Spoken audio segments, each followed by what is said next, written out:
Last 5 years का data है, ठीक है। ऑल्टरनेटिंग करंट में हमारे पास एवरेज, पहला पार्ट वही है, एवरेज, पीक वैल्यू, ठीक है, आरएमएस, इसके ऊपर जो अभी तक क्वेश्चन आए हैं दैट इज 8, ठीक है। आपको वेटेज पता लग जाएगा। अभी जो आपका आर सर्किट, अभी आज हम लोगों को बात करना है, एल सर्किट की बात करनी है, एनसी सर्किट, सिर्फ इसके ऊपर हमारे पास आए हैं 13 क्वेश्चंस, ठीक है। फिर उसके बाद मैं आपको कह रहा था इनके कॉम्बिनेशन, एलआर सर्किट है हमारे पास, एलसी सर्किट भी है हमारे पास, एंड आरसी सर्किट। देखो कंपटीशन में इसके ऊपर भी सवाल आए हैं। ये है आपके 10 क्वेश्चंस, ठीक है। AC source with RLC circuit, जो टोटल सीरीज वाला हमारे पास क्वेश्चन है, ठीक है, इसके ऊपर आए हैं 46, ठीक है। आपको अपने आप पता लग जाएगा जो टॉपिक चल रहा है किधर, हाँ पीवाईक्यूज की बुक में है, ठीक है। आपको ये टॉपिक से पता लग जाएगा कि यार आज जो टॉपिक हम लोग पढ़ रहे हैं वो कितना इंपॉर्टेंट है, ठीक है। और हमारे पास इसके बाद पावर की बात हमें करनी है, ठीक है। पावर के ऊपर आए हैं 10 क्वेश्चंस, पिछले 10-5 साल की बात कर रहा हूं। एलसी ऑसिलेशंस मैंने आपको बताया था, एक और टॉपिक, छोटे छोटे टॉपिक है, पावर बहुत छोटा सा टॉपिक है, एलसी ऑसिलेशन बहुत छोटा सा टॉपिक है, इसके ऊपर आए हैं 6 क्वेश्चंस, और ट्रांसफार्मर के ऊपर आए हैं आपके 9 क्वेश्चंस। क्योंकि देखो एक्सपेरिमेंट है, मतलब इंस्ट्रूमेंट है, तो इंस्ट्रूमेंट पर आपके 9 क्वेश्चंस आए हुए हैं, ठीक है। 9 क्वेश्चंस हमारे पास आए हुए हैं। और फुल सिलेबस अगर मैं बात करूं, फुल सिलेबस में एसी का जो 5 साल का एवरेज आया है दैट इज 3.73%, 3.73% का वेटेज।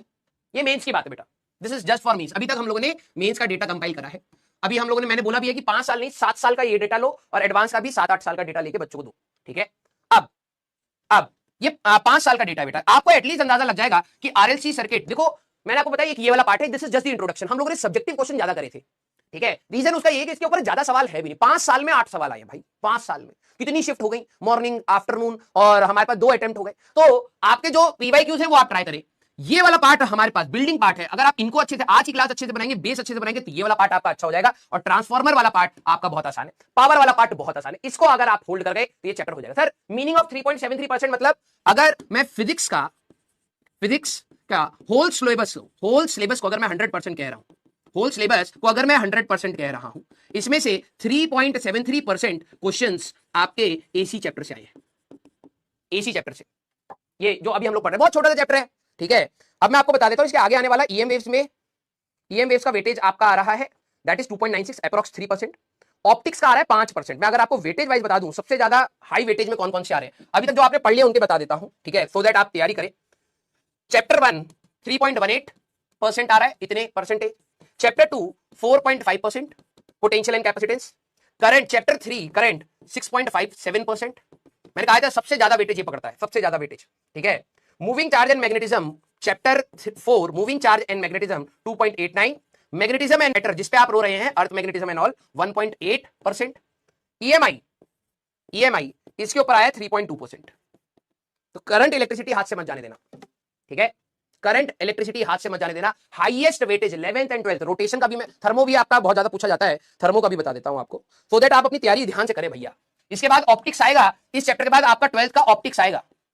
ऑप्टिक्स में आपका वेटेज आ रहा है, ठीक है। ऑप्टिक्स में बस 2 मिनट लगेगा, मैं आपको डेटा बता दूं सो दैट आपके दिमाग में रहे। 5% आपका ऑप्टिक्स आया है, ठीक है। आपका मॉडर्न फिजिक्स की अगर मैं बात, देखो ऑप्टिक्स कंप्लीट लोगे तो प्लस 2.3% आपका वेव ऑप्टिक्स भी जोड़ना है, वेव ऑप्टिक्स, ठीक है।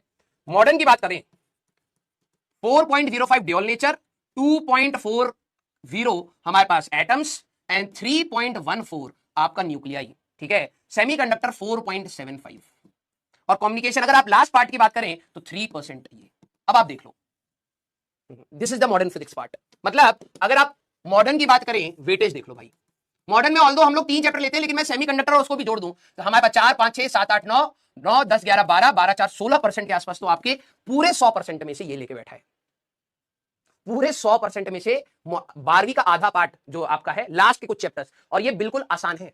मैं आपको कहता हूं, हमेशा हर बच्चे को कहता हूं, आखिरी तक अगर आपने अपने सिलेबस को अच्छे से रिवाइज करके नहीं रखा है, आखिरी में दिक्कत यही आती है। रीजन बीइंग, आपके मॉडर्न में ड्यूल नेचर आएगा, देखना ड्यूल नेचर का, ये तो मैं सिर्फ फिजिक्स की बात कर रहा हूं, ऐसा नहीं है कि केमिस्ट्री में इसके ऊपर सवाल नहीं मिलेंगे। ड्यूल नेचर है, एटम्स है, न्यूक्लियाई है, ठीक है। आपका nuclei first order kinetic reaction है, एटम्स बोहर मॉडल, आपको ये सारे रदरफोर्ड मॉडल, ये सारी चीजें पढ़नी है। ड्यूल नेचर में फोटो इलेक्ट्रिक पढ़ना है, ये सारी चीजें आपकी क्लास केमिस्ट्री में भी है, तो इसमें भी क्वेश्चंस आपके बनते हैं।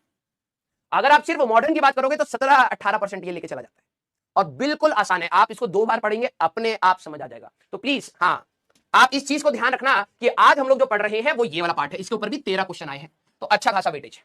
क्लियर?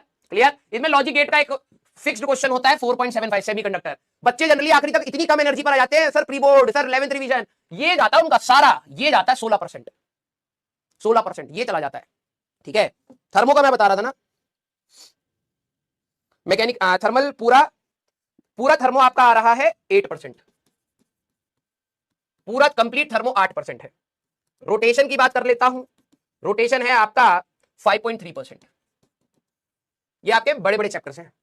अगर आप देखो भाई, बहुत लॉजिक सी बात कर रहा हूं, बहुत लॉजिकल बात कर रहा हूं, ठीक है, 50 से 60% में एक अच्छा एनआईटी मिल जाता है, 50 से 60% में एक अच्छा एनआईटी मिल जाता है, और उसको स्कोर करने के लिए बहुत अच्छे से तरीके से चैप्टर्स हैं।